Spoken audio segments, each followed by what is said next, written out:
A group of young women. 한 무리의 청녀가 언젠가 이렇게 물었습니다. 만약에 자매님이 우리 나이라면 무엇을 알았으면 하시나요? 지금 그 질문에 대답해야 한다면 저는 이런 생각을 전하고 싶습니다. 저는 여러분 나이에 성찬의 중요성을 예전의 나보다 좀 더 잘 이해하고 싶습니다. 또한 성찬을 제프리 R. 홀런드 장로님이 묘사하신 방법으로 이해하고 싶습니다. 장로님은 성찬식에 내재된 제안 중 하나는 성찬식이 진실로 영적인 경험이자 성스러운 영적 교감이며 영혼을 위한 재생이라는 점이다 라고 하셨습니다. 어떻게 하면 성찬이 매주 진실로 영적인 경험이자 성스러운 영적 교감이며 영혼을 위한 재생이 되도록 할 수 있습니까? 성찬 기도를 듣고 우리의 성약을 다시 맺을 때 성찬은 영적으로 강화되는 경험이 될 수 있습니다. 이렇게 하려면 우리는 기꺼이 예수 그리스도의 이름을 받들어야 합니다. 이 약속에 대하여 헨리 아이어링 회장님은 이렇게 가르치셨습니다. 그것은 우리 자신을 그분에게 속한 것으로 보아야 함을 뜻합니다. 우리는 그분을 우리 삶에서 첫 번째로 두어야 하며 우리가 원하는 것이나 세상이 우리들에게 원할 것을 가르치는 것보다 그분이 원하시는 것을 원해야 합니다. 성찬을 취할 때 우리는 또한 예수 그리스도를 항상 기억하겠다고 약속합니다. 예수께서 십자가에 못 박히시기 전날 밤 그리스도께서는 사도들을 모으시고 성찬에 대해 가르치셨습니다. 예수께서 빵을 떼어 축복하시고 말씀하시길 받아 먹으라. 이것은 내가 너희를 위하여 대속물로 주는 내 몸을 기억하는 것이니라 라고 하셨고 그 다음 포도주 잔을 가지사 감사 기도를 하시고 사도들에게 마시라 주시마 말씀하시길 내 이름을 믿는 자를 위하여 흘린 내 피를 기억하는 것이니라 라고 하셨습니다. 니파인들에게 그리고 그분의 교회가 후기에 다시 회복되었을 때 예수님께서는 그분을 기억하기 위해 성찬을 취해야 한다고 반복하여 말씀하셨습니다. 성찬을 취할 때 우리는 하나님께 짧은 성찬 의식 동안이 아닌 언제나 당신의 아들을 기억하겠다고 증언합니다. 이는 구주의 모범과 가르침을 지속적으로 우리의 생각과 선택, 행동의 지침으로 삼겠다는 뜻입니다. 성찬 기도는 우리가 반드시 그분의 계명을 지켜야 함을 다시 상기시켜 줍니다. 예수님은 너희가 나를 사랑하면 나의 계명을 지키리라 라고 말씀하셨습니다. 성찬은 우리가 내적으로 돌아보고 우리의 마음과 의지를 하나님께 돌릴 기회입니다. 계명에 순종하면 복음의 힘이 우리 삶에 찾아와 더 큰 평안과 영성을 갖게 됩니다. 우리가 구주의 속죄를 통한 그분의 구속과 특별한 힘을 곰곰이 생각할 때 성찬은 진실로 영적인 경험을 갖는 시간이 됩니다.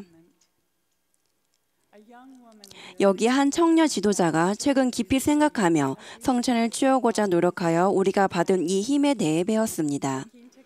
이 청년 지도자는 개인 발전 기록부의 요건을 완수하기 위해 성찬 찬송 및 기도의 문구에 집중하자는 목표를 세웠습니다.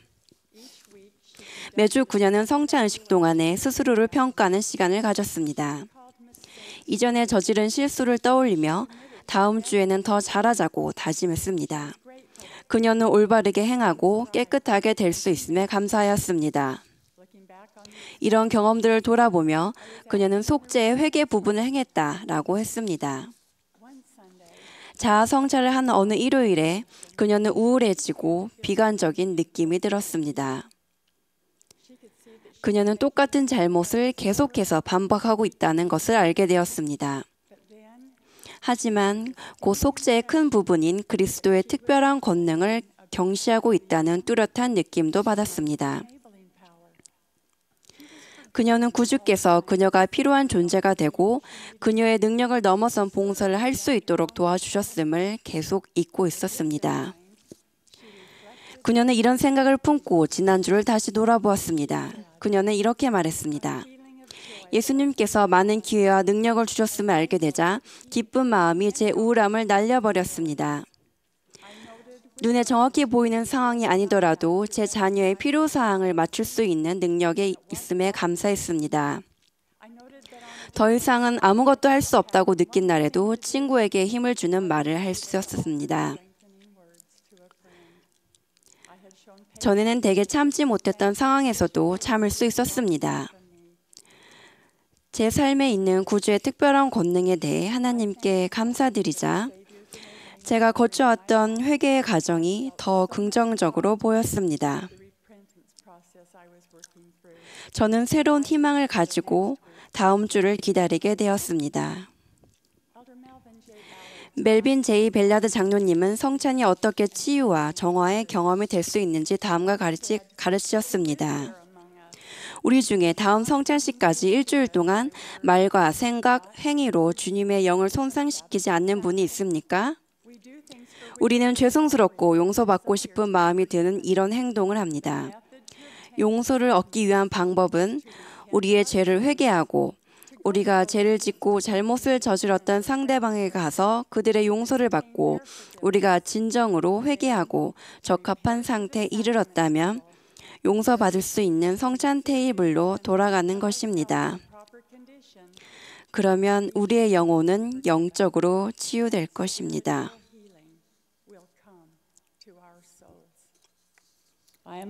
벨라드 장로님은 또한 이렇게 말씀하셨습니다. 저는 성찬 집행 중에 발끝부터 머리까지 우리의 영혼을 따뜻하게 하는 영이 함께함을 증거합니다. 여러분은 영혼의 상처가 치유됨을 느끼며 짐이 들려지는 것을 느낄 것입니다.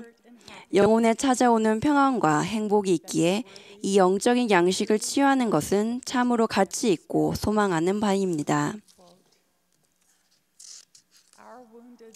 상처 입은 우리의 영혼이 치유받고 재생될 수 있는 이유는 빵과 물이 구주께서 희생하신 그분의 살과 피라는 사실뿐만 아니라 이 상징들이 구주께서 언제나 우리의 생명의 떡이자 생수이심을 상기시켜주기 때문입니다.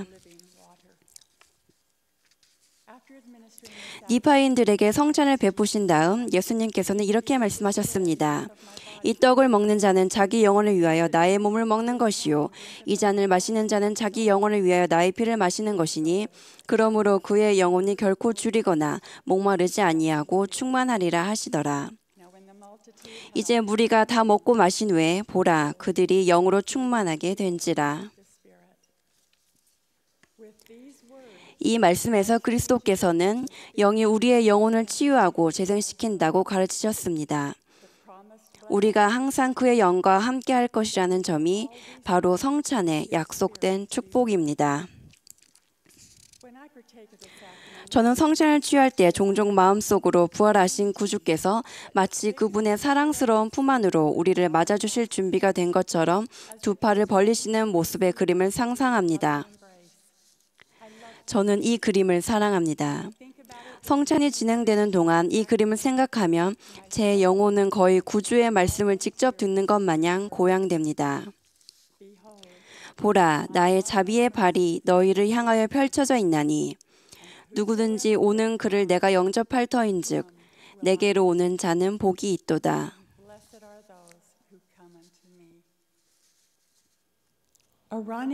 아론 신권 소유자들은 성찬을 준비하고 축복하며 전달할 때 구주를 대변합니다.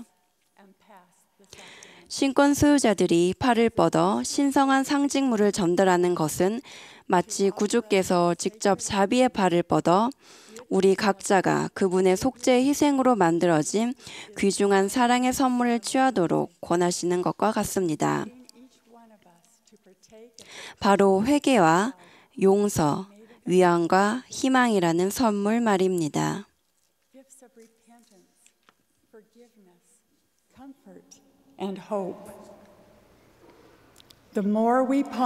성찬의 중요성을 더욱더 숙고한다면 이는 우리에게 더욱더 신성하고 의미 있는 의식이 될 것입니다. 96세의 아버지에게 아들이 이렇게 물었습니다. 아빠, 왜 교회에 가세요? 볼 수도 들을 수도 없고 걷기도 힘든데요.